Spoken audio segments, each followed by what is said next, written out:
lights are distracting. Yes. It's very harsh. So,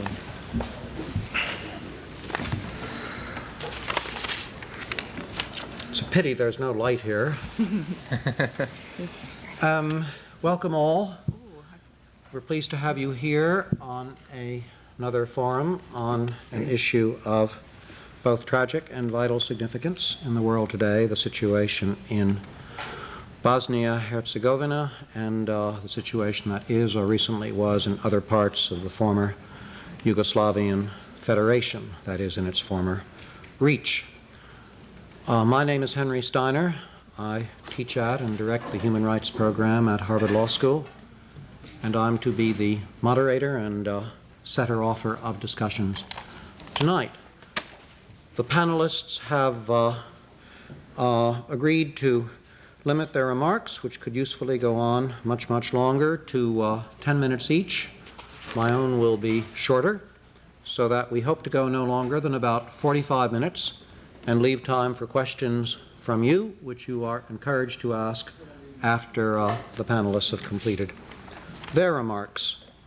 I've been asked to announce that one panelist who was meant to be with us tonight, Nancy Ely Raphael, the Deputy Assistant Secretary of State for Humanitarian Affairs, is unable to be here because of pressing business. So we remain a panel of four, with Ms. Betty Denich having very graciously agreed, almost at the last moment, to participate in this panel for you this evening. Let me give you some of the briefest possible facts and background as I engage in this detailed review of history in that part of the world for the last 7 centuries in about 3 minutes. The former Yugoslavian Federation, in its reach prior to 1990, had a population of about 23 millions, numbers of ethnic groups about which you will hear much very soon from Ms. Denich, including Serbs and Croats and Muslim, Slavs, Slovenes, Macedonians, Montenegrins, and others. 3 dominant religions, Roman Catholic and Eastern Orthodox and Muslim. The centuries of ethnic mixing you will hear about have led to no very clear boundaries that are coterminous with ethnic differences, although we have an almost ethnically solid Slovenia and a relatively solid Serbia, but in the areas we've been talking about where most of the fighting has raged in Bosnia-Herzegovina and Croatia, much more mixed populations through the intricacies of history. Very briefly, the kingdom of Serbs, Croats, and Slovenes was created after World War II, realizing a dream of political union of South Slav groups. That soon became the Kingdom of Yugoslavia, a constitutional monarchy in form that went through various traumas until World War II. We're all aware of the cruelty of the Nazi invasion and occupation during World War II. Yugoslavia was carved up among a variety of powers. Ancient enmities, such as that between the Croats and the Serbs, were unleashed, to some extent group siding with the occupier or with others, Tito, the head of the partisans, coming to prominence in an attempt to bring unity to post-war Yugoslavia, reformed as the Socialist Federal Republic of Yugoslavia in 1945, becoming an authoritarian state under the control of the Communist Party and Tito for a long period of time. During the closing years of his life, Tito engaged in various efforts to achieve more decentralization, more power sharing, efforts to keep the Federation alive after his death. After his death, a number of years, Milosevic came to fill a relative power vacuum despite numbers of power sharing schemes, and became the strong man in the Yugoslavian Federation. From the late 80s on, with the disintegration of the Soviet Union then in the cards and the collapse of communism in Eastern Europe and the Soviet Union en route, intensity and intense conflict developed on the Yugoslavian scene. Slovenes and Croats, the more economically advanced, moved toward greater autonomy and then ultimately toward external self-determination, sovereign independence, and declared their independence in 1990. Bosnia and Herzegovina followed suit in 1992. All three were admitted to the United Nations as independent countries in May of this year. That roughly is a sketch of the politics of the situation. We're all aware of the fighting that broke out in Croatia and then in Bosnia and Herzegovina. We're all aware of the situation in Kosovo and other parts of what continues as Yugoslavia, ethnic conflict all over. So that's what we're to explore tonight. To some extent its causes, to some extent what might be done about it, either through bilateral relationships, aid, force, or through multilateral or intergovernmental organization, aid, troops, force. Most importantly, potentially through Europe, more significantly through the United Nations and actions of the Security Council. Other questions that our panelists will address include the effect of these events on other countries, including the Muslim world in general, and the United States, and the question of what a peaceful and independent Bosnia and Herzegovina would look like. How would it treat its then smaller minorities, including Serbs and Croats? What kind of country or polity would it represent? Okay, let me proceed now to the first of our speakers, Ms. Betty Denich, who's a research associate in anthropology at Boston University and a research affiliate here at Harvard with the Minnie de Gunsberg Center for European Studies.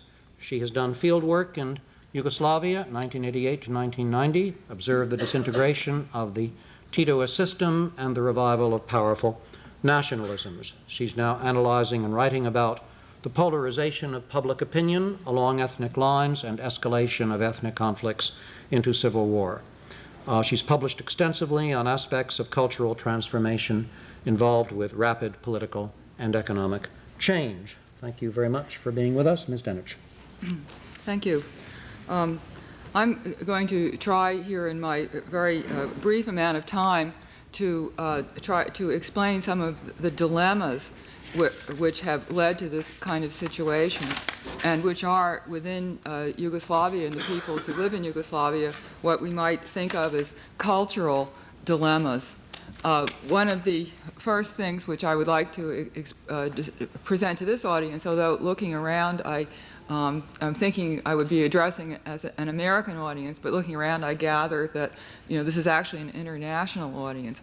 However, I think one of the important considerations for any audience or looking at trying to understand what is going on inside a particular country with its own particular history and own particular background are the definitions that are being used. And the most elementary or most basic definition that's involved here is the question of what is a nation. There's particular lack of understanding of the concept of nation between the way it is used in Eastern Europe and in the United States. Because in the United States, the concept of nationhood is the same as the concept of what makes up citizens. In other words, our nationality is, that is the nationality of American citizens, is defined by the Constitution. And one can become an American, acquire American nationality simply by becoming a citizen.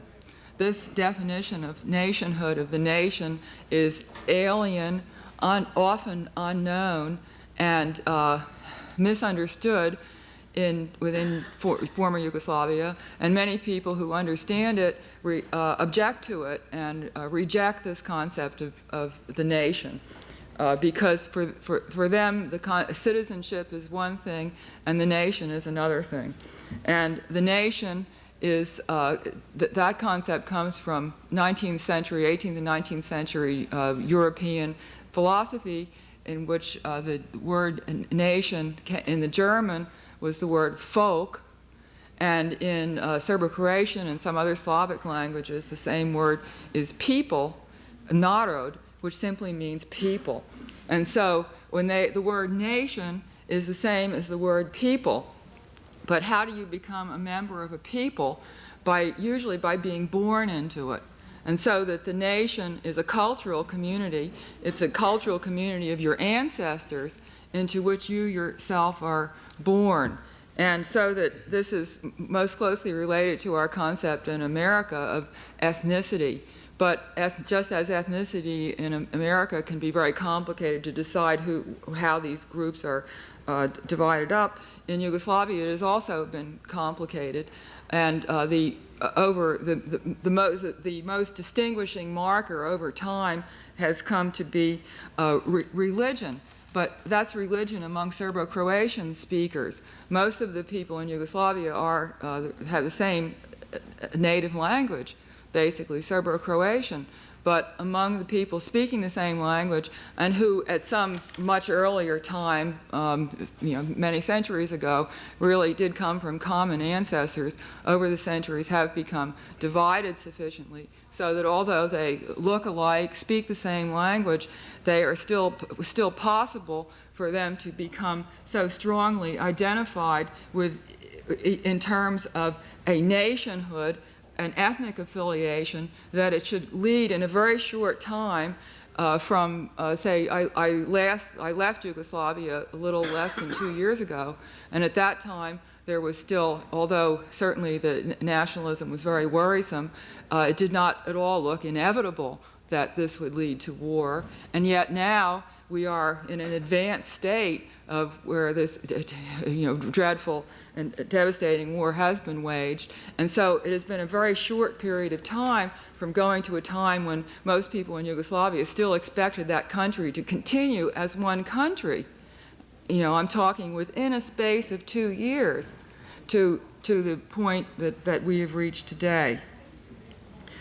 Now, the dilemma that I want to emphasize here is the concept of nation in the 19th century became attached to the concept of the state throughout much of Europe. And so the notion is not simply that you have an ethnic affiliation, an attachment to the people with whom you share a common culture and who are descended from your ancestors and so on, but that you as a group should have your own state. And this is a concept which is strongly developed there, but is certainly something which is, quite alien to the kind of constitutional history that we happen to have here in America. Now, the problem is that Yugoslavia, which Professor Steiner has somewhat sketched out for you, was composed of the people from these different backgrounds, most of them, the largest number, speaking the same language, and so it was felt that here was sufficient grounds for which they could form together a country that would work and gradually develop, in some way as a permanent country with its permanent boundaries. But in precipitous events that occurred in a very short period of time in the late 1980s, and then in the whole breakup of the communist world, from 1989, this dramatic collapse of the entire system, things became polarized in a very different way, in which those nations or those ethnic constituencies who thought that this would be an opportune time to come out with their own national program, which involved having their own state. Now, the problem is that you divide up this country into what were its subdivisions, which were republics, and each republic, most of the republics were named after the largest ethnic group that lived within them: Slovenia, Croatia, Serbia, and so on. The exception was the one that we're talking about tonight, Bosnia-Herzegovina, because there was no dominant group there, or one group that was so largely predominant, and that the republic was named after it. Now, however, the problem is that when Yugoslavia did break up, when secessions were recognized internationally, that the international community then seemed to think that it was natural that the boundaries of these republics constitute what would now be states recognized internationally. But this is, the problem here is that if you were to look at an ethnic map, you would see that only one of these, Slovenia, is largely homogeneous. All of the other republics, in fact, have very heterogeneous populations and ethnic mixtures. And now we come to the point which I think that is the heart of this dilemma has to do with a lack of constitutional traditions that would make it desirable to be a minority within any of these states, because we're talking about instead a constitutional theory that identifies the nation and the state as belonging to a particular ethnic group. It is their state, and anybody else who's living there is, by definition, in some secondary kind of status. So you see that dividing up this country into these smaller units, each of them created that dilemma. And the question in each of these units then becomes, am I going to be in the dominant group, or am I going to be in a smaller group? And so this same dilemma presented itself in Yugoslavia as a whole. The largest largest ethnic population within Yugoslavia as a whole are the Serbs, constituting 36% of the population. But the Serbs are also the most distributed among different republics. A third of the population lives outside of Serbia, either in Croatia or in Bosnia-Herzegovina. Secondarily, the Croats have most of their population living in Croatia, but a considerable number living again in Bosnia-Herzegovina. And so now, within Yugoslavia as a whole, the ethnic group that was most strongly in favor of keeping Yugoslavia as one country was the largest group, the Serbs. It was the smaller groups, the Slovenians and the Croats, who particularly wanted to secede. However, when we get to Bosnia-Herzegovina, there the shoe was on another foot, because both the Serbs and the Croats are smaller populations in Bosnia-Herzegovina, and the largest population are the Muslims. And the dilemma there has been presented that it is there, the Serbs and the Croats, that favor partitioning Bosnia-Herzegovina so that they will not be under the domination of a larger group, who are the Muslims. On the other hand, the Muslims have been in favor of keeping it all as one country and a unitary state in which they would be the largest group. Now, this has unfortunately led to war. However, I want to just end in my final minute of saying that this war was not inevitable. There was a peaceful process going on at the time before the war broke out. In February, there were negotiations going on in Lisbon, sponsored by the European Community. Now, those negotiations did not lead to a peaceful resolution of the crisis. They were interrupted because there were many contenders who really did want to fight. But at this point, after this terrible and tragic war, the negotiations have resumed in Geneva, and we can perhaps spend some time talking about, hopefully, the prospects of some kind of peaceful resolution. I've used up my time. Thank you. You've done superbly. Thank you very much. I don't know where all that noise interference is coming from. I can barely see into the lights. If anyone is near where it is coming from, could you possibly ask those causing it to speak elsewhere or something? I don't know much of the geography of the school, but okay, good.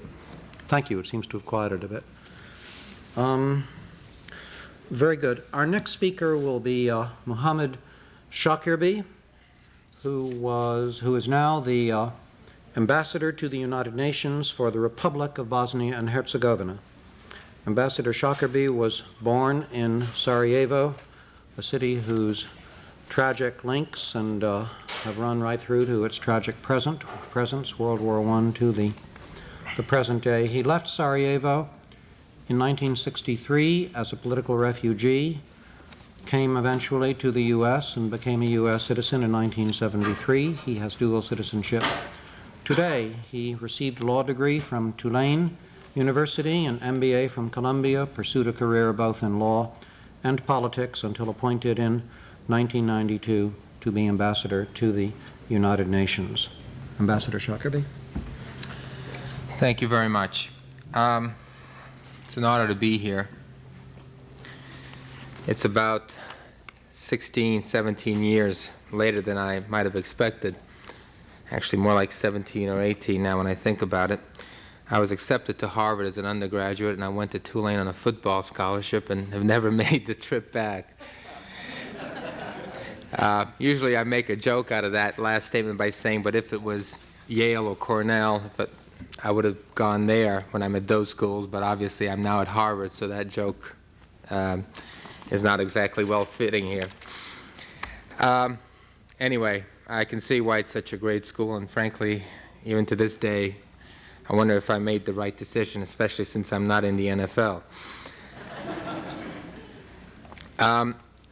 Let me address very briefly the issue of the so-called dilemma that Professor Denich has brought up. There is a difference with respect to Bosnia and Herzegovina that exists, and it's different from its neighboring republics.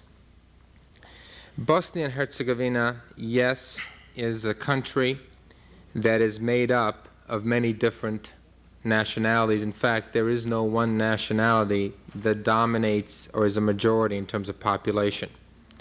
So it's fair enough to say that all the different ethnic groups in Bosnia are minorities. However, for at least 1,000 years, or almost 1,000 years, let's put it that way, Bosnia and Herzegovina has been a place of mixed ethnicities, coexistence, and frankly, tolerance. Bosnia and Herzegovina started out as the meeting place of two great empires, the Holy Roman Empire and the Eastern Roman Empire. During that time, a third group of people developed called the Bogumils. They were a Christian heretic sect, and they shared certain traditions that were similar to Jews and Muslims. These Bogumils were, in many instances, the predominant ruling class in Bosnia and Herzegovina during the 11th, 12th, 13th, 14th centuries. And they were, in many ways, responsible for the formation of a Bosnian state and kingdom that existed well before the Ottomans and the introduction of Islam. In the 14th and 15th century, Islam came into the Balkans. At least with respect to the Bogumil people, it was a religion that was voluntarily embraced because it was believed to be consistent with their heretic beliefs. The Catholic population maintained its own religion, and those Serbs or Orthodox Christians who moved into our state, into Bosnia and Herzegovina, also maintained their faith. In 1492, you had the introduction of another great religion into Bosnia and Herzegovina, and that was the Jews, the Jewish faith. As you probably know, 1492 was not only the discovery of America by Columbus, but it was also the end of Moorish rule in Spain. And being subject to the Spanish Inquisition, thousands of Jews came over to Sarajevo and Bosnia and Herzegovina, where they were welcomed and were able to practice their faith and tolerance. I think the reason I go through this brief history lesson is to tell you that there is a long tradition in Bosnia and Herzegovina of coexistence and tolerance. It is sometimes lost within the larger discussion of the old or former Yugoslavia, because there are also many areas of the former Yugoslavia where the populations were largely homogeneous, Serb, Croatian, Slovene, whatever. But in Bosnia, we lived next door to each other. Frequently we intermarried. And if you go into some of our major towns, you'll see churches, mosques, and synagogues built next to each other. Therefore, you cannot compare Bosnia and Herzegovina to what's happened in the other former Yugoslav republics. And I think the current situation reaffirms that. The world seems to present the situation in Bosnia and Herzegovina as one of a confusing war, maybe a civil war, maybe an ethnic war. It certainly has an ethnic characteristic, but mainly in the sense that ethnicity is used as a weapon by the aggressor. Much as in the case of Nazi Germany, where the Jewish faith and their Jewish ethnicity was used against them, so is the Muslim faith and to some extent the Catholic faith used as a weapon against the Muslim and Catholic populations. But even more strangely so, this is not by any means a war of Serbs against Catholics and Muslims. It's a war of the Belgrade regime, which has continued to survive after the fall of communism in the rest of Europe. This is a regime that was born in communism, dependent on absolute authority, and continues to pursue a policy of absolute authority and privileges, and is prepared to do whatever is necessary to maintain it. This Belgrade regime happens to be largely Serb. But I can tell you there are Muslims and Croatians who have sided with that Belgrade regime. Very few of them, but nonetheless they are members of the old communist clique. This Belgrade regime saw that its future was not in communism, which had been discredited, but in social nationalism, that is, fascism. And it made the move across the spectrum, from the far left to the far right. But I think, as most of you probably know, the far left and the far right are not so far apart, because that spectrum really is a circle. In the back, they're joined together by the need for absolute authority to maintain their position. The cause that they took up was a greater Serbia, the same again as the Third Reich. Now, why then do we see certain Serbs fighting certain Muslims and Croatians? Well, that's not really correct either. Approximately half, or at least close to half, of the Serb population of Bosnia and Herzegovina is loyal to the current government of Bosnia and Herzegovina, and in fact is fighting on behalf of that government. As an example, approximately 10% of our entire defense forces in Bosnia and Herzegovina are of Serb ethnicity. 15 to 20% of those in Sarajevo are of Serb ethnicity. 4 out of the 12 leaders in our military general staff are of Serb ethnicity. So as a result, there is not this great split among ethnic lines. This is also evident in the government, and it's certainly evident in the intellectual classes. So what is the solution? Well, the solution is, in fact, to continue or to really reinforce the concept that has existed in Bosnia and Herzegovina for such a long time, and that is coexistence and tolerance. There are elements within Bosnia and Herzegovina who are opposed to it. Those elements which can be brought toward the center should be encouraged. Those that cannot be brought to the center then need to be dealt with the force of international law. And then finally, I think we need to deal with those rebel elements that are responsible for war crimes in the same way that you would deal with any criminal, and that is the force of international law. But let me take a step back and very clearly outline a program, a solution for you. Number one, Bosnia and Herzegovina should be a secular, democratic state. Number two, it should be a decentralized state, not a unitary state.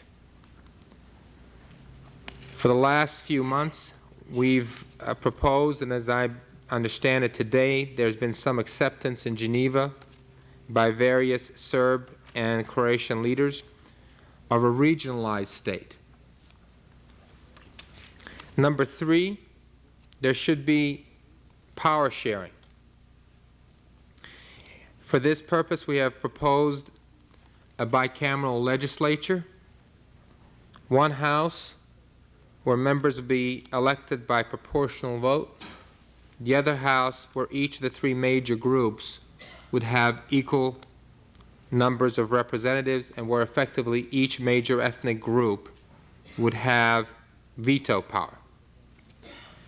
However, all of these options, all of these solutions do not guarantee peace, for there are elements, in particular within the Serb community and those outside in Belgrade supporting the Serb community, who are not interested in a peaceful solution, but who are interested, again, as I pointed out, in pursuing the dream of a greater Serbia and absolute power.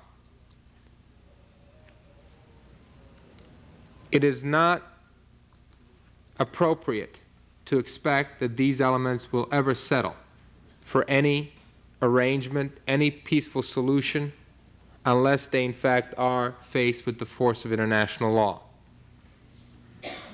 And these elements now are the ones who are negotiating in Geneva on behalf of the Serb community. In my opinion, it's unfortunate because it's people like Karadzic and Milosevic who have been identified as war criminals by organizations like Helsinki Watch, and who, in the interest of saving their own necks, are going to negotiate for a maximalist position, not in the interest of their own people, but in the interest of, again, maintaining their absolute power and maybe even just trying to save their own necks. Thank you. Thank you very much. Our next speaker is Abida Hussain, ambassador from Pakistan to the United States. Ambassador Hussain was elected a member of the Provincial Assembly in Pakistan, a state legislature, in 1972 for a term of 5 years, and later was elected mayor of her hometown in the Punjab. She became the first woman in Pakistani history to be directly returned in a general election as a member of the National Assembly, to which she was re-elected in 1988 and later became the Federal Minister for Information and Broadcasting. Just before her appointment to her present position as ambassador to this country, she was advisor to the Prime Minister on issues relating to population welfare. Ambassador. Thank you. After this very enlightening presentation by the professor and the representative of Bosnia, I would like to say that in the last 50 years, we have seen the collapse of two empires, the British Empire after World War II and the Communist Empire more recently. And when the British Empire collapsed, a certain amount of conflict was left behind in different regions that had been governed by the British. And so we find today that as communism has, in a sense, disappeared, the problems left behind are facing the world. It's also interesting to note that despite the fact that we have increasing amounts of information that the world is able to receive about different parts of itself, the incapacity of the powerful nations of the world to redress these problems seems to be growing as well. And we see, therefore, that countries like Pakistan, who are much less consequential, much less powerful than those that claim world leadership, have sought to raise their voice as best we can through forums such as the Non-Aligned Movement, the Organization of Islamic Countries, and the United Nations as a whole, to urge for action that may lead to solution in Bosnia-Herzegovina, and also that may set precedents for emerging problems of a similar kind in other areas of former communist states. Pakistan, as the chairman of the Group of 77, has made vociferous calls on the international community and has asserted for the United Nations to organize a force for peace. To many of us living in Muslim countries, it appears a little amazing that when Kuwait was invaded by Iraq, a militaristic force was put together, and the invading country was forced to pull out of Kuwait. And it was, for small nations, a moment where at least respect to territorial integrity could be upheld as the basis for such an action. But a year or so later, it seems apparent that the mounting of that force was because of the oil interests located in that region. Otherwise, there is no justification for a similar effort not to have been made with regard to Yugoslavia. Therefore, government of Pakistan has persistently urged that those countries that are willing to volunteer to men and materials to form an international peacekeeping force be constituted under the auspices of the United Nations. But the powerful nations of the world are quiet on the subject, and so that is a solution that now seems to be unlikely. The General Assembly of the United Nations has been in session for the last 2 months, and there does not seem to be any forward movement in this regard. Therefore, countries like Pakistan are making individual efforts. Pakistan has, for instance, pledged some economic assistance to the Bosnians and some relief assistance. But again, the smaller nations of the world do not have the ability, alas, to be able to embargo effectively the Serbs to prevent the sort of war that is escalating and leading towards winter. There are rather horrific prospects of freezing and starving in some areas, most notably in the city of Sarajevo. So unless the conscious and conscientious people of powerful nations are able to assert their voice, it seems that the Bosnians are fighting a losing battle. Coming from where we are, we have this echoes for us memories of what happened in Kashmir. In Kashmir, 45 years earlier, when the British were pulling out of the subcontinent of India, a plebiscite was promised, and all the member states of the United Nations became signatory to that demand for a plebiscite. But we've seen that more than 4 decades have passed, and the people of Kashmir have continued to suffer, and the plebiscite has never been conducted. In the last 1 year, 18,000 Kashmiris have been killed in asserting for their freedoms and rights. But Kashmir, unlike Bosnia, is not on center stage in terms of information flowing out into the world, and as a result, it's a story less known to us because it's next door and it's a part of the history of the emergence of Pakistan and the repeal of the British Empire. But we do find that we have lived through a situation where the world can very easily forget the rights of the people when larger interests are not involved.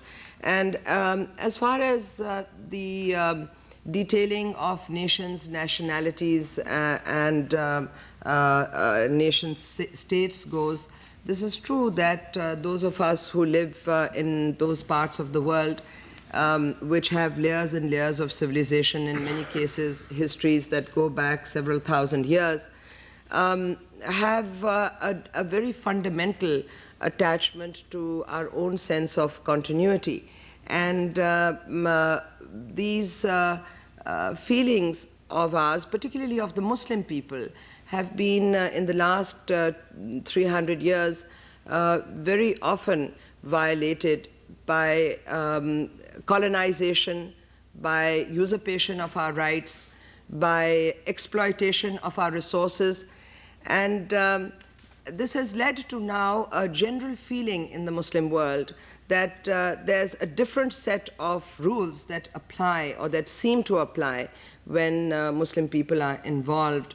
There are many people in different parts of the Muslim world, certainly in Pakistan, who today are arguing that if the Bosnians had not been Muslim, perhaps their slaughter would not have been observed with so much sang-froid by the Europeans and also in the United States. So these sorts of feelings invariably have causes, there are reasons. People feel angry and upset when they have been given cause to feel angry and upset. And what has been happening in the last couple of hundred years in the Middle East, in the southern parts of Europe, in South Asia, where Muslim people live, is a long story. Those of us who are from particular areas in that region feel now that there are common threads to this story, and this is why we feel that it is extremely important for the powerful nations of the world to act, and to act cogently and effectively, to impose embargoes which are effective. The Libyans were embargoed, and that was an effective embargo. If the Libyans could be embargoed and effectively embargoed, why can't the Serbians be effectively embargoed? The Iraqis have been restrained. If the Iraqis could be restrained, why can't the Serbs be restrained? These are questions which are increasingly asked, and countries like Pakistan have been vociferous in stating our position in the Senate of Pakistan, in the National Assembly of Pakistan, and also by representatives of and spokespersons of the government of Pakistan in international forums. We have not been reluctant in asserting that we consider that something must be done before we see a shameful episode which we, as a people, as humanity, as a part of a global community, all regret in the future. Thank you very much. Our last panelist is Mawahid Shah, an attorney who is also a writer and political analyst and TV commentator. He is editor of the Eastern Times, based in Washington. He's written over 100 articles for papers including the Christian Science Monitor and the Washington Post, and is a frequent speaker on matters involving the Middle East and Muslim issues or population within the United States. Good evening, and for those who are Muslims, I will say Assalamu alaikum. Bismillah ar-Rahman ar-Rahim. I think before we think that Sarajevo is really a backwater, just want to make a preliminary observation that it was a shot fired in Sarajevo in August 1914, which then led to the seminal event of the 20th century, the First World War, fired by Princip, which killed Archduke Ferdinand, who was the heir to the Austro-Hungarian Empire. I feel that we have been talking a lot about some of the parties involved, the warring parties. First of all, I will later on talk about whether in fact this term is correct. And I have a figure which was recently released in the Washington Post of October 12, which just puts into a little bit of clear perspective whether it is itself a warring situation. For example, the Serbs have about 300 tanks. The Bosnians have 300 tanks and 2. The Serbs have 200 armored vehicles, while the Bosnian Muslims have none. The Serbs have planes with which to bomb Bosnia. The Bosnians have no bombers. This, ladies and gentlemen, is no war. It is purely a massacre of the innocents. And it puts into context, because ethnic cleansing has been and still continues to be a very sorry European tradition. And I have an article by a lady, Deborah Lipstadt, who did a study on how the American media viewed the Holocaust when it took place. And she has made some interesting parallels. And she says that in 1942, much of the United States knew about what was happening to the Jews under the Nazi juggernaut. But they did not favor that the Jews should be killed, but they opposed any action being taken in order to save them. They knew what was happening, but they opposed any actions to rescue them. And again, the British and the American governments then refused to confirm the continuing tales of atrocities being committed against the helpless Jews. So this brings to my point that we have talked about the Bosnians, the victims, and the Serb perpetrators. I think it's about time we talk about another important party, the silent party, the party which is, I think, even more of an accomplice, the bystanders, the Western bystanders who have the means to stop this horrific catastrophe which is unfolding in Bosnia. And if it does not stop, there are going to be some repercussions which will flow beyond the borders of Bosnia, beyond the borders of Yugoslavia, the former Yugoslavia, and envelop Europe and envelop the Muslim world, and even threaten vital American interests. Firstly, this is the largest refugee situation since the inception of World War II, over 3 million refugees. So we are going to see the creation of something equivalent to a Palestinian problem right in the European hinterland, number one.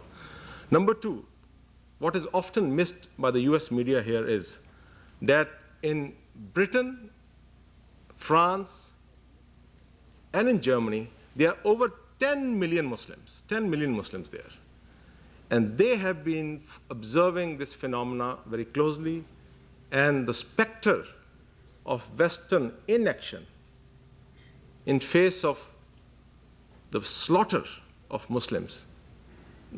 Before in World War II, the alibi was that a lot of the world did not know it. Now the world knows it, and yet nothing is being done. So that is also affecting the way they are going to look at Britain, France, and Germany. Also, the issue of humanitarian law. We talk a lot of international humanitarian laws. Now, we have the Genocide Convention of 1948, which was ratified by the United States in 1986. Then we have other human rights instruments, the Universal Declaration of Human Rights of 1948, the Civil Political Covenant of 1966, and there's another covenant which was also again came out in 1966, and the first article deals with self-determination. In this situation, the self-determination of the Bosnian people has been smothered, and yet again we hear talks of democracy and of human rights. So when self-determination, a fundamental right, a right which is for no one to confirm or anyone to withhold, a right which is inherent to any human being, when that can be vitiated, the other rights of democracy and the other human rights merely become a charade. So the international humanitarian law is being exposed as a toothless tiger, and the human rights lawyers are coming across as merely spin doctors. I want to use this word today, spin doctors for the policies of their respective regimes, because morality is often missed out in many of the situations. We hear talks of peace, but I'm a bit surprised at why we are allergic in using one concept, a concept which I think Professor Steiner has fought for the best part of his life, the concept of justice, which underpins the principles of an enduring peace. Then this crisis, how it's affecting, I think there are going to be significant casualties, which may go beyond into the 21st century. First of all, the West. By West, I mean the United States and the European community. Their very inaction has robbed them of any moral authority. We thought, at least those who were naive enough to believe in the concept of the New World Order, that perhaps there will be no future Kuwaits. But it's very clear with what is happening in Bosnia that the principle of unfettered aggression is being allowed to stand, number one. Number two, most significantly in the Muslim world, those Muslim governments which were allied with the West, the Gulf sheikdoms, and Turkey, I'll come to that, Turkey specifically, and those who moved with enormous alacrity to join in the coalition for the destruction of Iraq, are now conspicuous by their lack of enthusiasm in mounting a similar effort to rescue their own fellow brethren. The Arab establishment has been exposed as a combination of family-operated, family-owned gas stations for the benefit of the West.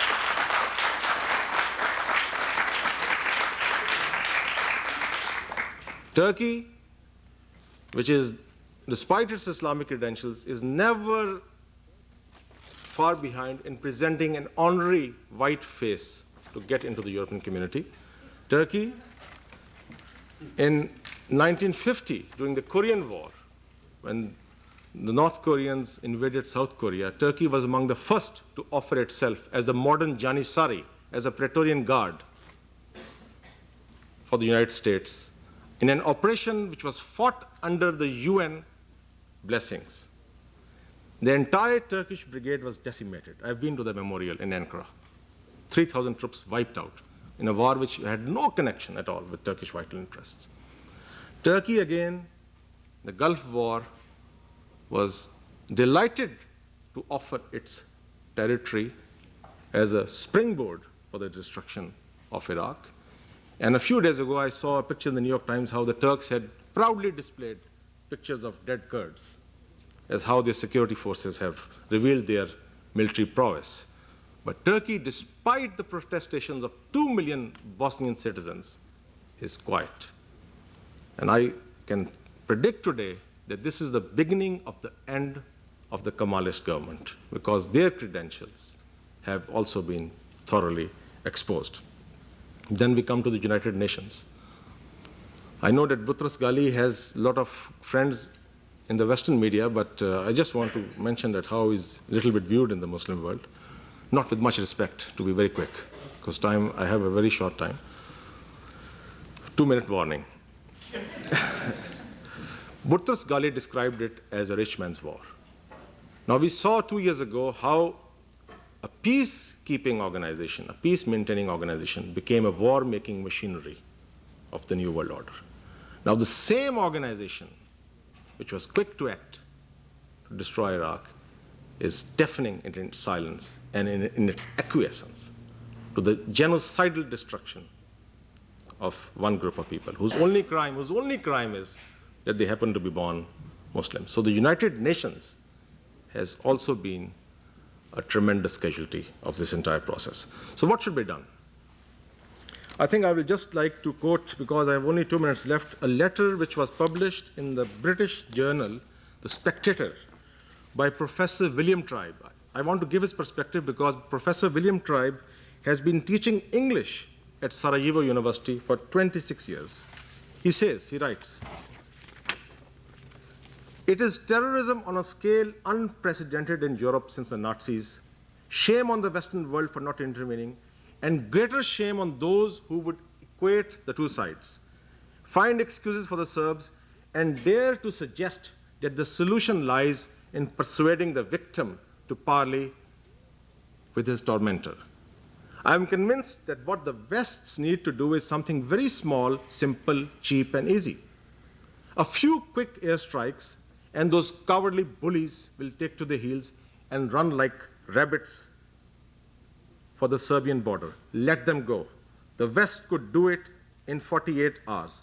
We have been told one assumption that the Serbs are very brave, and we should not test them. They are great guerrilla fighters. Well, I do know one thing, that when the Germans invaded Yugoslavia, it took 8 hours for the Germans, 8 days for the Germans to capture the entire Yugoslavian countryside. So let's test another assumption, that the use of force, bomb the Serbs, arm the defenseless Bosnians, and I'm positive that you will vacate this aggression. Thank you.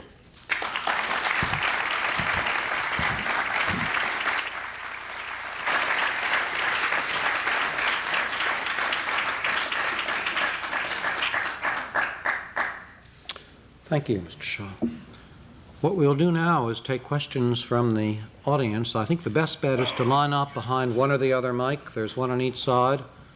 I shall move from left to right in no particular ideological order. And I would ask those whom I recognize, and I'll just move back and forth, to put their questions as briefly as possible, and we'll try to keep answers here brief so that numbers of people have a chance. You may address your question to a particular panelist or just throw it out, and whoever wishes to respond will respond. This gentleman. I would like to ask... Could you identify yourself briefly, incidentally, just by what your name and status is at the university or visitor or whatever? Robert Hammerman, alumnus of the law school, visiting from Baltimore. I'd like to ask Ambassador Hussain and Mr. Shah. Ambassador Hussain, you mentioned that there is little likelihood that the major powers will do anything. And Mr. Shah talked in the same vein because of being Muslims and no oil. If, as seems likely, Bill Clinton becomes president, do you foresee a dramatic change in our policy? I was very pleased to hear Governor Clinton recently during his campaign express concern over what's going on in Bosnia-Herzegovina. And on the basis of what he mentioned, I think we could certainly look forward to his taking a different position if he's elected from that of the incumbent administration in the United States. Do you share that view, Mr. Shah? I just have a comment that the Bush administration has had a pattern of first patronizing someone, then canonizing someone, and then demonizing someone. And now it wants to be anointed as Sir George just because he got rid of Saddam Hussein and Noriega. I think, and I share this perspective with Professor Steiner, I think that this administration would have a more humanitarian perspective. Thank you. I've been asked just to add one comment to this. It's a little bit of a comment that's not normally associated with a foreign diplomat, but since I'm a U.S. citizen, I'll feel free to add it. and that is that, in my opinion, the Bush administration has been preoccupied with the Iraq situation. And when the Bush administration looked for something to muster support, I could tell that within the UN system, the pressure was put on Iraq rather than Serbia. The Clinton administration, no matter what its view on the situation in Bosnia is, will not have this albatross around its neck, because right now it is an albatross for American foreign policy. It's unfinished business, and from the Bush perspective, it's to some extent an embarrassment, because although we managed to do a pretty good job in destroying a war machine, and quite possibly a country, we certainly did not destroy the driver of that war machine, and he continues to create trouble. My name is Lori Garrett. My Croatian surname is Fjorović. My family home for over 1,500 years was destroyed almost exactly 1 year ago by a raiding Serb force that came into the Gunjanja Valley outside of Dubrovnik. I very much appreciated Ambassador Sakabi's comments, and I want to ask you, do you feel entirely comfortable with the way two of your colleagues here on the panel have portrayed the situation as a confrontation between the Islamic world and the Western world, and in particular putting greatest emphasis on the Muslim casualties and no mention or apparent concern for the rest of the ethnic populations of Bosnia or for the Croatian people in Croatia who continue to be under siege in Savtat, Gunjanja, and other parts of Croatia? I don't wish to speak on behalf of my panelists and their perspective because it's based upon their backgrounds, but... I asked you if you were comfortable with their position. No, I'm going to tell you, but as a representative of the government of Bosnia and Herzegovina, I represent the Croatians, the Serbs, the Albanians, the Jews, the others of Bosnia and Herzegovina, and therefore when I talk about the suffering of our people, I talk about the suffering of all of them, including those Serbs who are either the subject of murder by their own people because they refuse to collaborate, or who may be even the subject of revenge murders.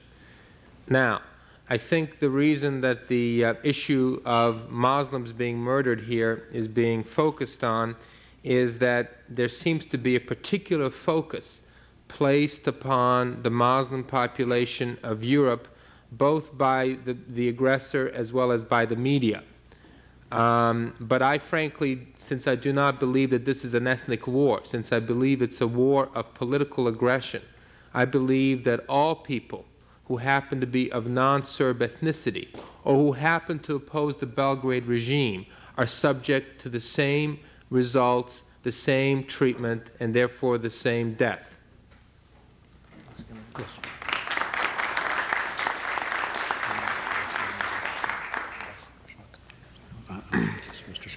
I believe in what the great poet John Donne said centuries ago, that the death of any human being diminishes me. In case you wanted some reference to any statistic, see the latest New York Times of Sunday, front page story by John Burns. He has listed that 200,000 people have died in Bosnia, and out of the 200,000, 80% have been Muslims.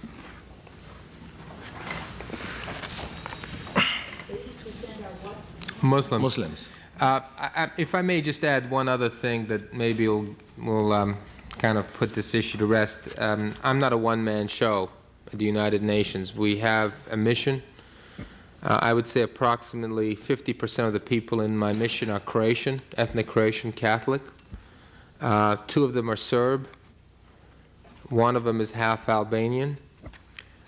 1 of them is an African from Ghana, and the rest are Muslim. So there's certainly ethnic diversity in our mission, and that ethnic diversity reflects our concern for all the people of Bosnia and Herzegovina, and frankly beyond our borders. I appreciate that young lady's pain because there are some real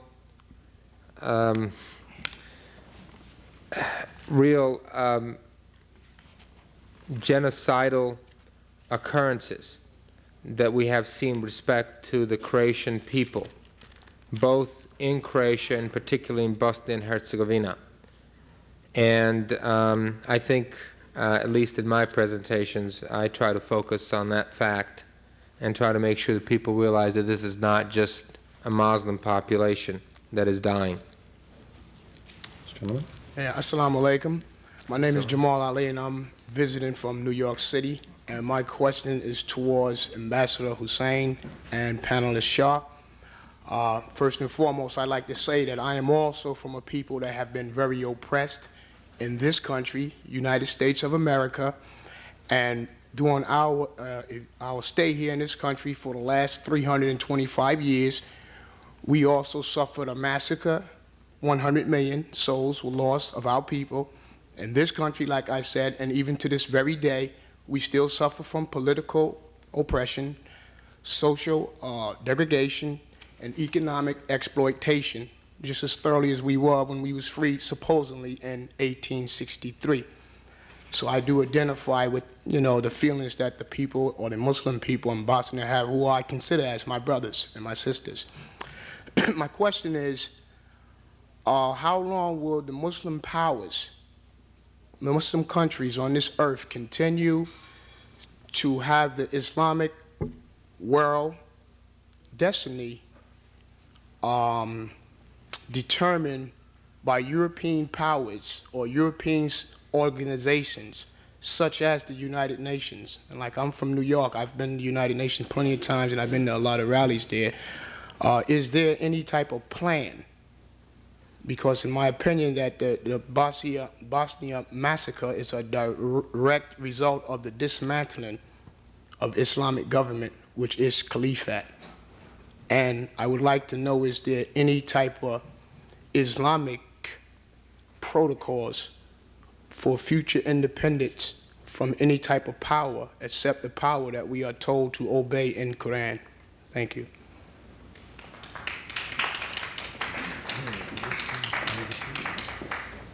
Well, I would just say that there is the Organization of Islamic Countries. All countries with majority Muslim populations are members of this organization. It's not a very powerful organization, as I'm sure you would be aware, but the fact is that it does exist, and the fact is that more and more people who are Muslim all over the world are beginning to feel that the Organization of Islamic Countries should be more effective than it is. A slow motion shattering of the status quo has already started taking place in the Muslim world, which was particularly expedited and facilitated by the Gulf War and also the collapse of the Soviet Union.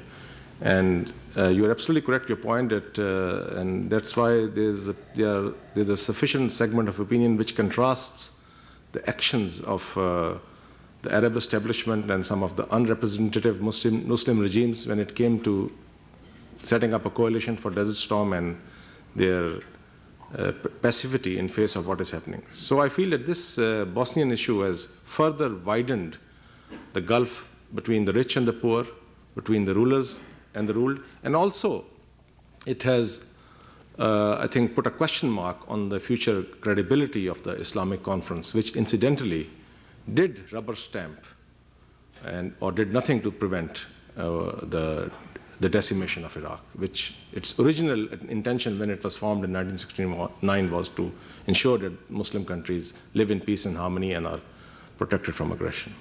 Thank you. My name is Dimitris Vretakos. I'm a student here. And I have listened to you how difficult it is to stop an ethnic conflict and that the world should do more. All of the republics in Yugoslavia have been involved in war now. The last started when Bosnia was recognized as an independent nation. Perhaps rightly so, but people disagree about the borders, and I think that's the problem. I would like to get your opinion on the issue of recognition of the so-called Macedonian Republic.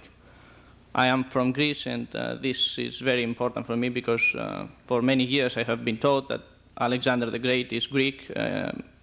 Macedonians were speaking Greek, and that's what the history says. How can a congregation of people, of Albanians, Greeks, Turks, Serbians, and others, get a name that does not belong to them and try to create a new state which does not speak Greek, does not have the Greek culture, does not have the same customs, and be recognized by the world? Is the world right so far not to recognize it and not risk another war? Is it wrong, or should more things should be done so that a new name is given to them? Thank you. Thank you. I could say something. I think your question, Dimitri, you stay here. I think your question illustrates very well the dilemmas that were created with the idea that you could simply, that Yugoslavia could be compartmentalized into the previous republics, and that they would simply be capable, or they would simply be appropriate units to be nation states because of these very problems about ethnic definition. And in fact, Macedonia is one of the real victims of all of this, because in fact Macedonians had not wanted to secede from Yugoslavia, because they recognized that they had this problem themselves. So the problems that therefore, in other words, one could see in advance that this problem was going to be created because of the lack of definitions and boundaries involving Macedonia. The only thing that I could say that would sort of resolve the question is there's a difference between the territory of Macedonia, which has been the same since before Alexander the Great, but different people have lived on it. But this only raises that whole question of identity, because from the Greek side, obviously it's important for some Greek sense of national identity to have that name. But unfortunately, for the people who are actually living on that territory, for the past 1,000 years or so, they also feel that they are Macedonians. But anyway, this is just a question of the kind of dilemma that was created that really has no simple answer, just like the dilemma of Bosnia, which we're spending all this time hearing about. Would you care to speak? Just very quickly, we do have a view on Macedonia, or if you prefer Slavic Macedonia, which is that we're not so much concerned about the name as with the result that the Republic be recognized as a country by the international community and gain whatever protection the international community is willing to provide that country so that it may not end up in the same situation that we're in. One of the dangerous things that you did mention, though, is about an issue of borders. An issue of borders assumes that there is an easy way to fix it, and there isn't, because people are not conveniently located in areas where they can partition or divide themselves up. And a second aspect of your commentary, which I think you need to reevaluate, is whether or not many of those people in fact want to be partitioned or separated from their neighbors who don't happen to be the same ethnic background. Europeans, and in particular the people of the Balkan Peninsula, are not tribalistic by nature.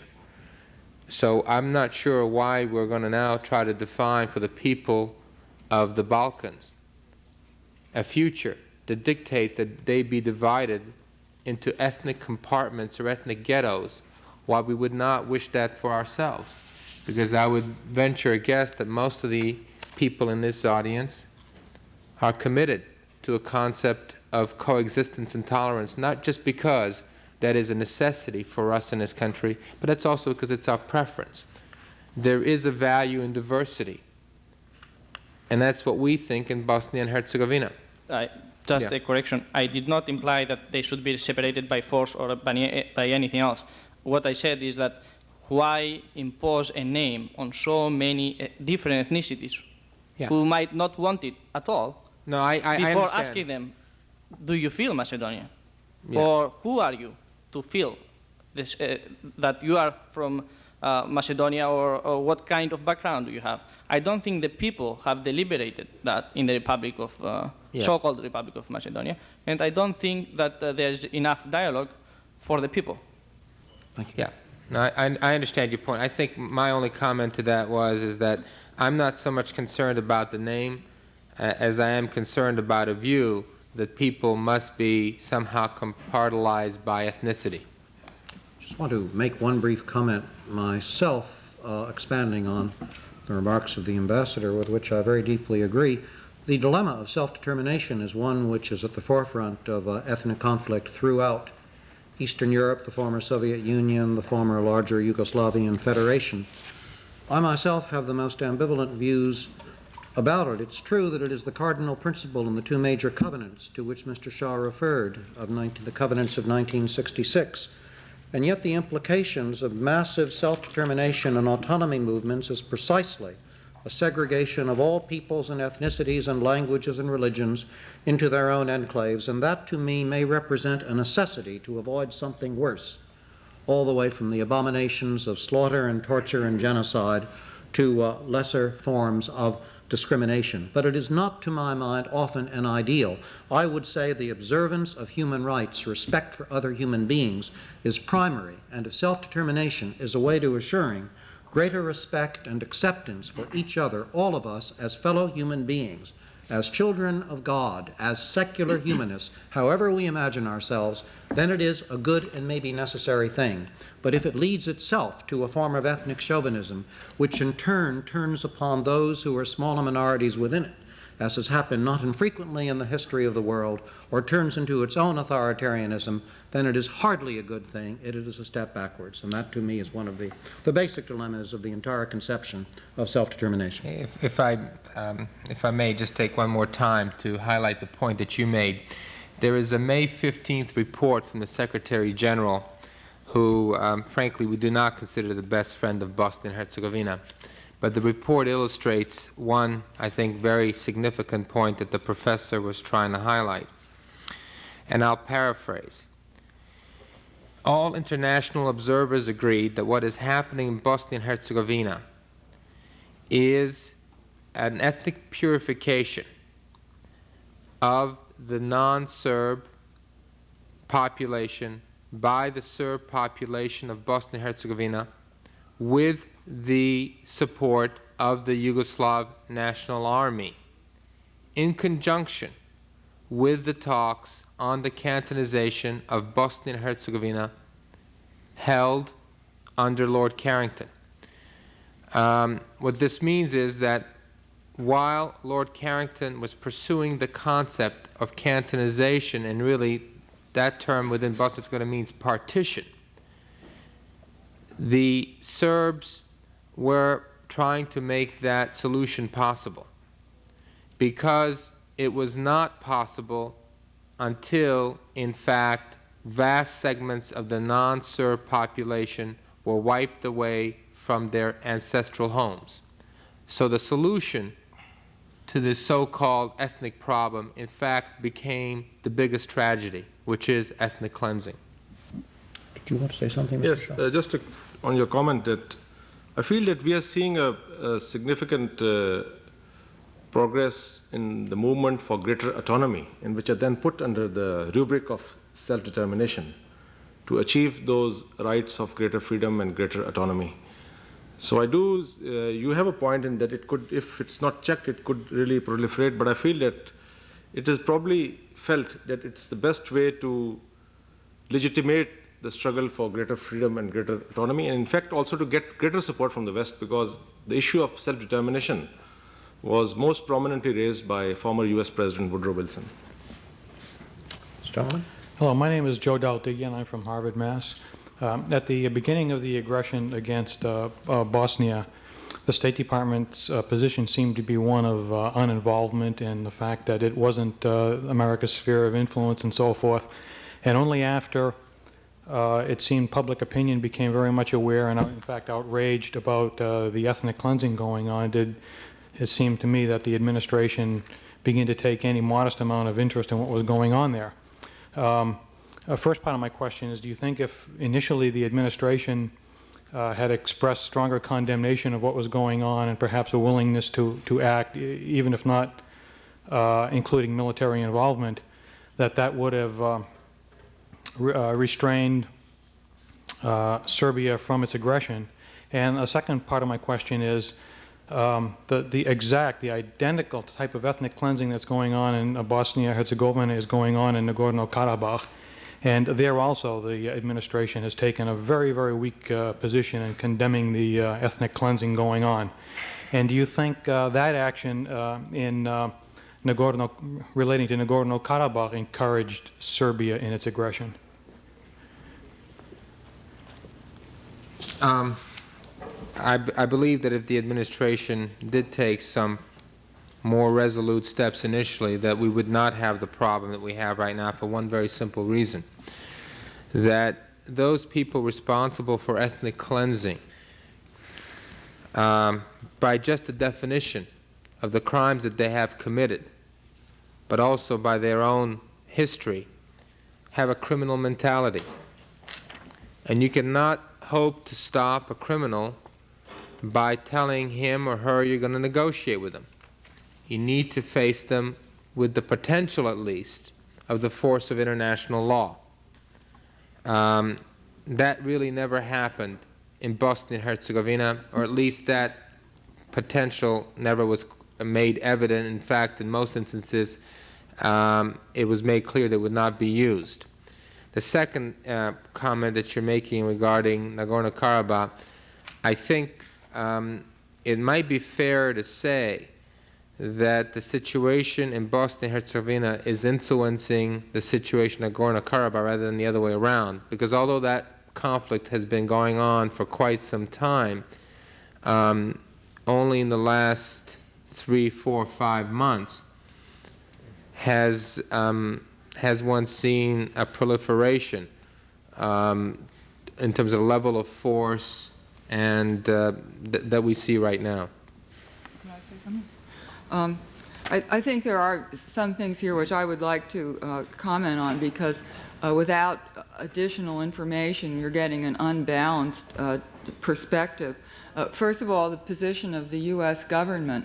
It's simply not true that the U.S. government took a disengaged attitude toward this.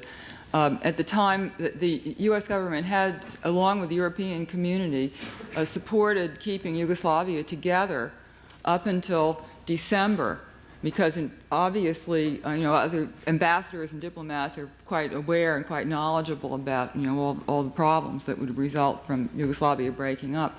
But in December, and after 6 months of civil war in Croatia, when UN peacekeeping operation and Cyrus Vance's negotiations were in the process of bringing that to at least temporary end of the hostility, the European community, led by Germany, at the initiative of Germany, changed its position to recognize the secession of Croatia and Slovenia, and to invite or to offer the other remaining republics of Yugoslavia to apply for recognition.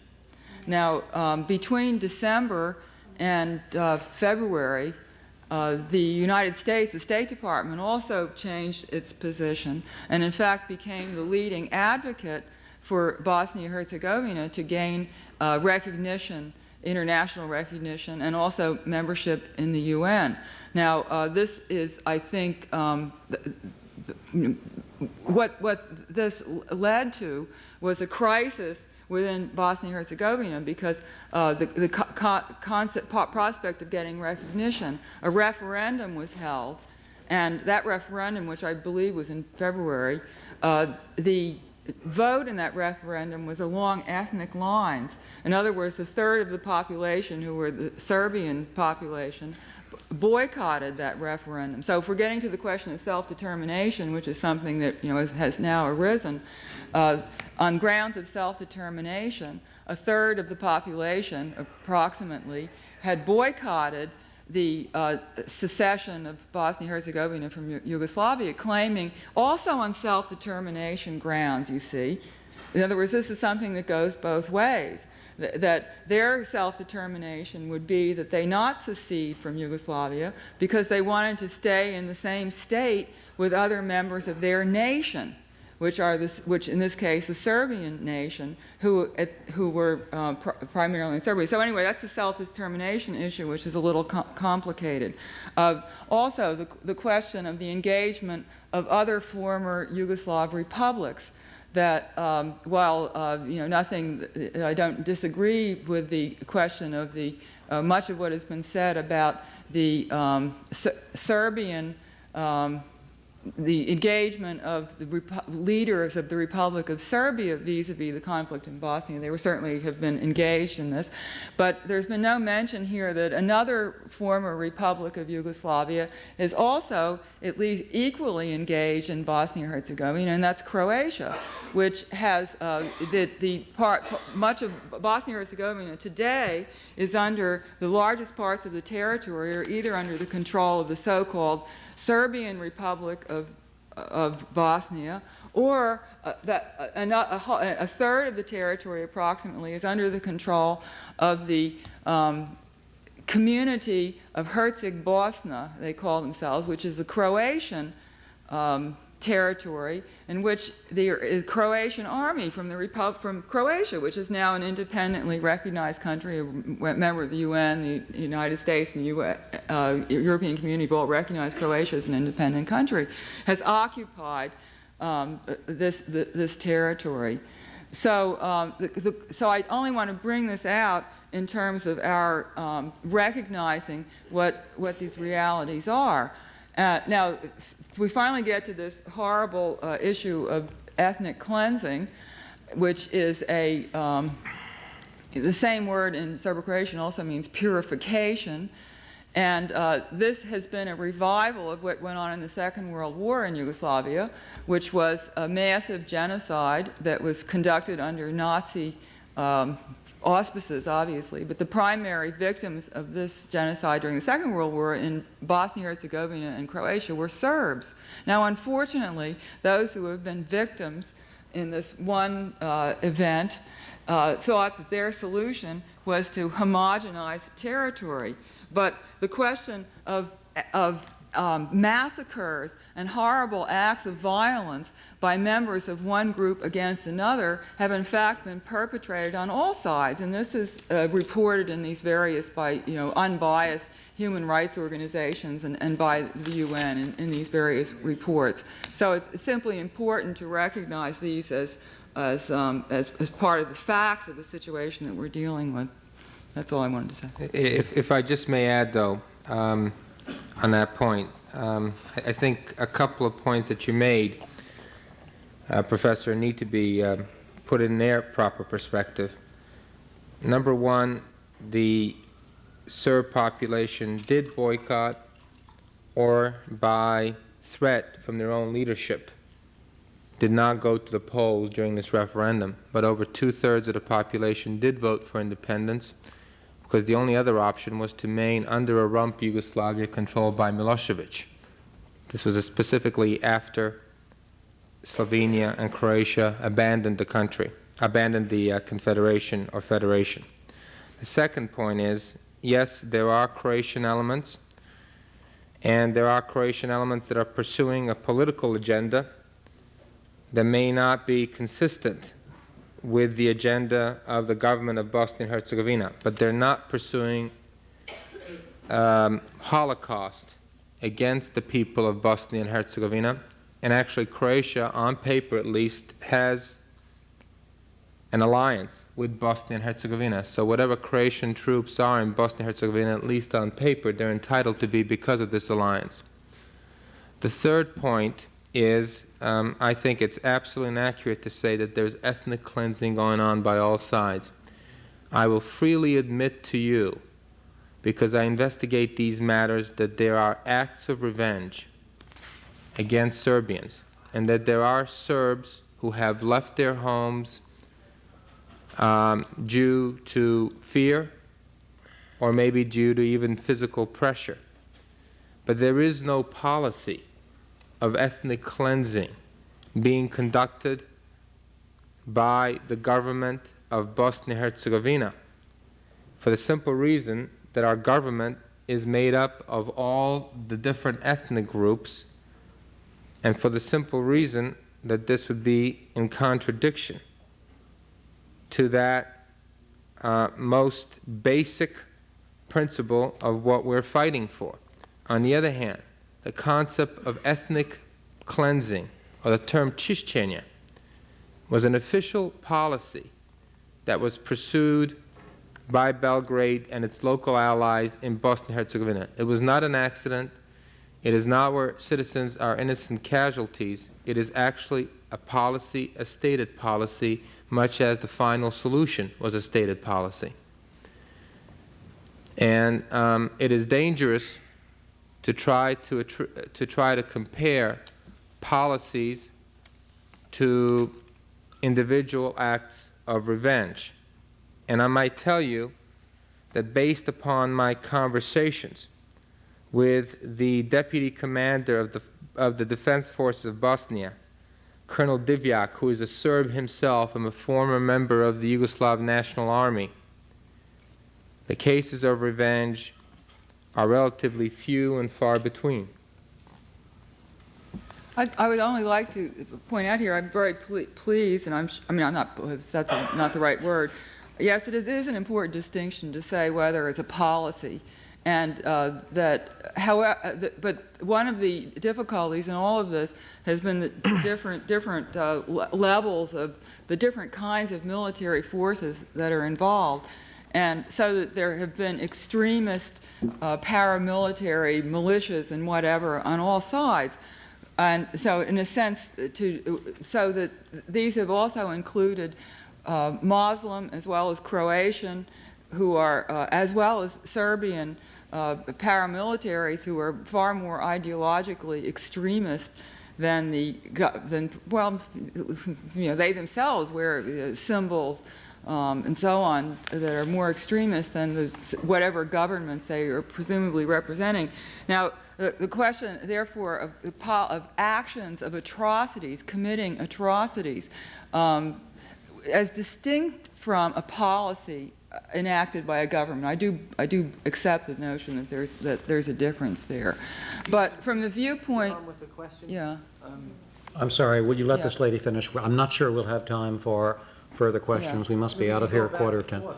I understand, but they're involved in responding to things important to them. I think it's illuminating. I will finish in just another sentence. I will finish only by saying that I myself was surprised. I went to the Harvard Library to look up issues of newspapers, which I thought was like 3 months later. I would then see the newspapers that had come out just as the war had started. And the first papers I looked at was a paper from Sarajevo. It's called Oslobođenje, called Liberation. And it was from March 29th, at the end of March, just before the actual war started. And the front pages of that paper had pictures which have now become very familiar to us of women in black. But these were Serbian women from northern Bosnia in whose village a massacre had taken place against all of the men. And, we're talking about large numbers, 50, 60. And this was, because this was before the actual war had started, this was made into a big issue, and representatives from the government from Bosnia went up there to this village. Journalists went up and interviewed these women and so forth. So at this point, there were these different militias, indeed, on all sides, were very eager to fight. So it's not that one side started it or another side started it, but there were atrocities and massacres that were conducted there even before the war started. Shah, you want? I'm I sorry? will show you the newspapers and... You are trying to defend a criminal, Milosevic. Oh, I'm not. Mr. Shah, you wanted to say something? Serbia started it. Show some respect. Okay, may we continue? Mr. Shah, you wanted to say Yes, something? I just wanted to respond to what she was saying. I think that since she has done some field work, I will refer her to a field report which was done and released on August 18th by the U.S. Senate Foreign Relations Committee, and I'll just cite a few sentences from that. In villages and towns, there were organized massacres of the Muslim population. The Belgrade government shares responsibility with Serb irregulars inside Bosnia for most of the killing. We believe that the death toll associated with the forcible removal of the Muslim village population far exceeds the death tolls from the bombardment of cities or from killings in prison camps. The Serb-run detention camps are centers for systematic torture and murder, and killings in the camps, I'm reading verbatim, are often recreational and sadistic. Serbian and Montenegrin forces enter camps, often drunk and by night, for the purpose of torturing, killing, and raping. Even Lawrence Eagleburger, the acting Secretary of State, said on October 6th, "We are very sensitive now to the Muslim world's view that the West is permitting killings of Muslims in Bosnia while acting differently in Iraq." Insofar as the State Department is concerned, I would suggest that you read carefully the articles by George Kenny, who was a desk officer for Yugoslavia, who resigned because he thought that the United States was a party to a genocide taking place against Bosnian Muslims. And finally, my last comment is on Kosovo. This is another tinderbox. It's a province of 1.9 million within Serbian control, and 90% are Albanian Muslims. And please watch for this area. Thank you.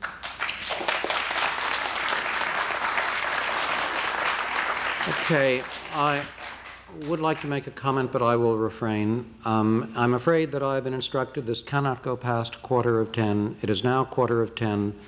I thank you for participating in this as much as time allowed. I thank our panelists very much for raising numbers of important issues on a vital topic. Thank you very much.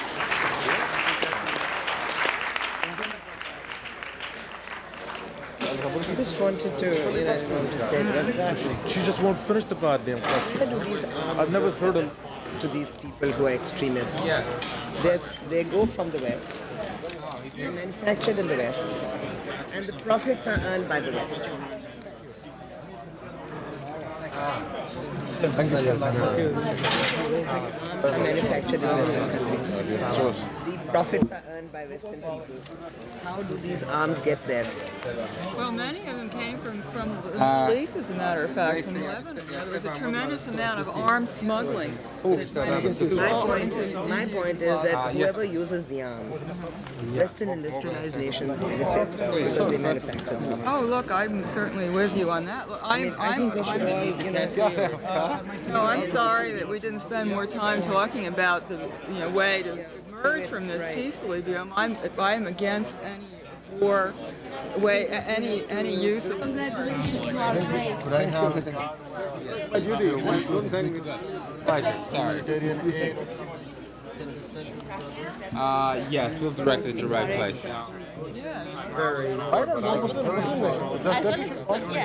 Why doesn't Turkey go and bomb Israel?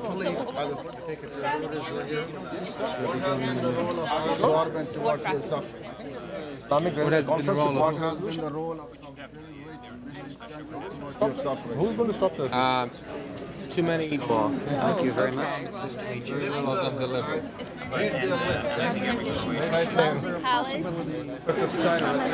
Wellesley College on Muslimat. And as you I stress that we're Your name is the same Hajar, right? As Hazrat Ibrahim. Yeah, that's a possibility. Safa and Marwa. So it's a possibility. Oh, of course. I've studied everything so intensely. Oh, okay. I must go. I must go off. Thank you very much. Oh, you mean, do I think that something about the Croat race? Oh, I don't know how much it is. Oh, absolutely not. He was waiting for questions, so might as well. I don't have a question aside. I'm not sure if you're going to count. My name is Daryl Press. I'm a graduate student at MIT. It would be nice.